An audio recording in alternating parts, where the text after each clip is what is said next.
You start with one that they haven't been able to do. First key to beating the Saints: establish a coherent physical run game. Take us through that and what you mean here. Well, the Browns just have not been able. So the Browns have not been able to generate any type of movement up front. So regardless of what they run, they have to be physically dominant in what they do. So here's my thought. My thought is, I'm a big fan of what Kevin Stefanski did. He tried to bring in Dorsey, tried to maximize Deshaun Watson. Well, Deshaun Watson's no longer playing, and I think they got to get back to what Kevin Stefanski does, which is weak side zone, gap schemes. But the thing is, with a lot of these schemes, is there's big double teams involved. The Browns have to get them back to physically moving people back. And if you look at the Falcons here, they do a really good job of moving the Saints.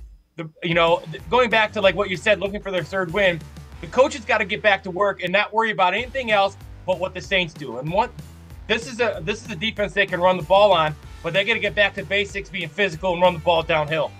Yeah, and people will point to, the Falcons lost. I think it was 3 field goals that Atlanta missed in that game against them. But, we've talked about it.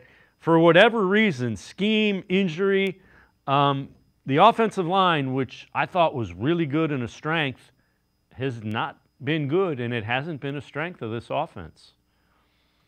Well, and when you struggle, you have to go back to the basics. And the basics mean, if you look back in previous years, even if you look at what the Saints do, Kubiak on offense, even though the Saints aren't great at offense, they do a lot of things with multiple ways to run wide zone, multiple ways to do things. I don't think the Browns need to do that right now. I think the Browns need to run some simple gap schemes and basically challenge their guys. These are pros. These guys who know how to block a bunch of different schemes. They're all coming from different offenses. They know what to do. They have to get their mindset right. They have to get down, put their hand on the ground, and start knocking people around. That's what they did for a lot of years. And that's a mentality. That's not a scheme. The scheme is one thing, but they've lost their mentality, and that's coaching, and they got to get that back moving forward. Their job's on the line now, so people got to get back to what they do best, and that's run the ball with physicality.